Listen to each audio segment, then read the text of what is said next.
We have reports that the federal government has commenced the sale of 30,000 metric tons of subsidized meal rice to Nigerians at the rate of 40,000 naira per 50 kg bag. It started the subsidized rice sale at a ceremony that took place in Abuja on Thursday. The Minister of Agriculture and Food Security, Abuja, said the initiative was made possible by the directives of President Bola Tinubu, who is committed to ensuring that Nigerians do not go to bed hungry. The minister emphasized that the federal government had put in place measures to ensure transparency and success in the sales of the subsidized rice based on one person per bag to ensure wider reach and fairness. The minister expressed optimism that the injection of 30,000 metric tons of rice into the Nigerian food balance sheet would not only reduce the price of rice, but also other closer food substitutes and alternatives, one person per bag. Yes, how do you see this scheme? That's if it will get to the to the masses, those that really need it. It's quite commendable. Is a step. Is a step. I think that's an upgrade from the usual palliative of 1 tuber of yam or 2 cups or half rubber of rice. But as a professional in this field, it is not what the country needs. It is not what the masses need. The government has made an attempt, and we must commend that. But will this particular initiative, will the local household, would they have access to this one bag of rice that will be going for 40,000 naira? Won't the strong men also hijack the rice at the price of 40,000 and then come out to sell for 60,000? That is what I'm also envisaging that will likely happen if the government will not also monitor the process very well. However, I want to still suggest, rather than doing all of this, the government should blow up production in the country and then see how to drastically bring down the price of food produce or foodstuff, which borders on the fuel, the petroleum subsector. That is what the country needs. If you give me, for instance, in my family, I don't think one bag of rice will last more than 2 months. It will not. It will not last more than 2 months. So if I'm able to get it for 40,000 naira and it serves me for 2 months, am I sure I will also get another one? Or is once you get the tick that you have, that you have gotten, and then that's all? So you see, it's not, I doubt if it can be sustained. The initiative, I don't see that sustainability index, very strong there. So the government, why they are doing all of this temporary measure, what will bring about a lasting solution to the issue of hunger and food insecurity in Nigeria? That's what the government should be hitting on. By now, the farmer, I've been expecting that the federal government would have given a kind of a mandate to the Federal Minister of Agriculture, make sure that around the 36 states of the country, each state is being mandated to produce so and so based on their area of comparative advantage. Those that are, known for fish production, provide facilities for the fish farmers, train the fish farmers, do everything humanly possible for them to produce and then preserve or process. Then those of them in crop production, make sure you provide enough seedlings. Those are the kind of things we want to be hearing. Those that are known for rice production, we want to hear that the government has mandated, has empowered so and so number of farmers that in less than no time, in the next 3 to 6 months, Nigerians rice farmers will be hitting so and so metric tons of rice. That is what we're expecting, and not injecting 30,000 tons of rice and then the price is being reduced.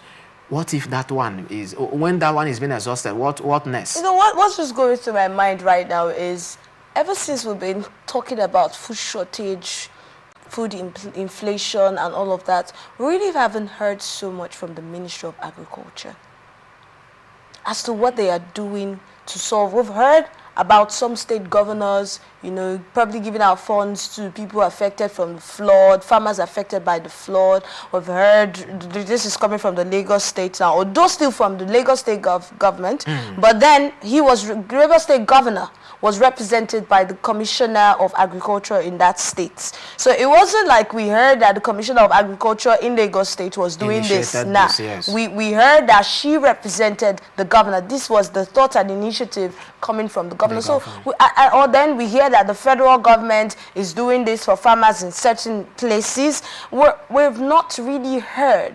Or have you heard anything coming from the agriculture sector, the Ministry of Agriculture in Nigeria? Nothing serious and encouraging. We've not heard any serious statement that has to do with agricultural policy to ameliorate the current effect of food shortage in the country. And it's a terrible situation. Very terrible situation. You know, at times I ask myself, is it that when some persons are being given the opportunity to serve, is it that our senses disappears? Is it that our sense of human, our rationality just, you know, vanishes all of a sudden? Just like I'm talking now, you know, some people say, I love the way you analyze.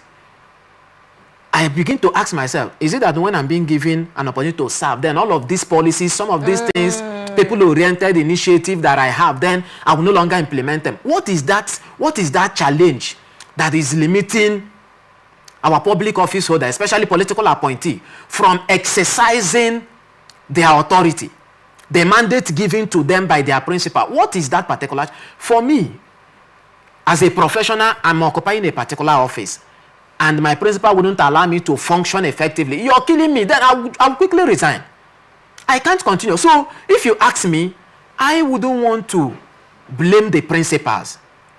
It is those mandated to do the bidding or to perform the task. And now that takes us back to professionalism. If I am not a medical professional, I don't understand what a particular health challenge entails, or what my people, where I'm covering, the kind of ill health or the implication of a particular disease on the people, and that disease keep ravaging, do you think I can come out boldly on media to talk about it? I don't think that's possible. So this issue of hunger in the land is exposing what is going on in our ministries of agriculture. It's simply telling the world, telling the country that we have non-professionals manning those parastatals, manning those ministries, manning those agricultural agencies. Because if we have professionals in those fields, those professionals knows what to do. They know how to advise the government, and you will see radical transformation. But what do we see? Everything you hear is the government, the government. How about the person, the ministry in charge of solving that particular problem? What is the policy that the ministry is formulating? What is the proposal that that ministry is sending to the government? And the government will only do what she can do. You've been a professional in this sector, in this field for some time now, for years now, right? Sure. So is it just something that's going on now? When we talk about not hearing so much from the agricultural ministry in Nigeria, is it just in this period, or have we had it like this for a long time? Well, it has been let me say from our democratic era, I think it has been like this in some parts of the country. It has been like this. But prior to the democratic era, you discover that agriculture was booming. Those in the agricultural sector, you know, they were doing well. They were proud of themselves because that particular sector was the one, you know, accommodating and then holding the economy. But since the democratic season, and then when the oil issue became so much advertised and publicized, it appeared as if that ministry, that sector, you know, started receiving low attention from the government. And then the government was no longer sensitive on the kind of persons that man those agencies and ministry for them. So it has not been like this all the while, like we knew and have read. But in recent times, especially from the democratic era, you discover that there has been a very serious decline in attention given to agriculture by the government. How do you see some of these temporary measures that are being taken by the government to curb the issue of food shortage and food inflation? The temporary measures are okay. The palliative distribution, this story about the rice mill, and some other ones that we've heard recently. Yes, I wouldn't condemn that in total, because the people also need temporary measure. They need something to quench their thirst and hunger. But the question is, how sustainable are these measures? How sustainable? That is why we, as a professional, I wouldn't want to be moved by the number I'm hearing, you know, because I know that the sustainability factor there is less than 30 or 20%. You understand? So we will keep advocating that the government should do the needful. Before we even talk about how sustainable it should be, we should look at how effective it will be in the first place. Good. That's it. If you hear the amounts that is being invested in some of these temporary measures, let's even start with the palliatives. If you're being told how much was put in that, you'd tell yourself, or you'd realize that if that money was probably channeled to something more, probably the challenges that these farmers are facing, it would even go a longer way, yes, to affect or impact that particular sector. But at this point, we'll take some time off.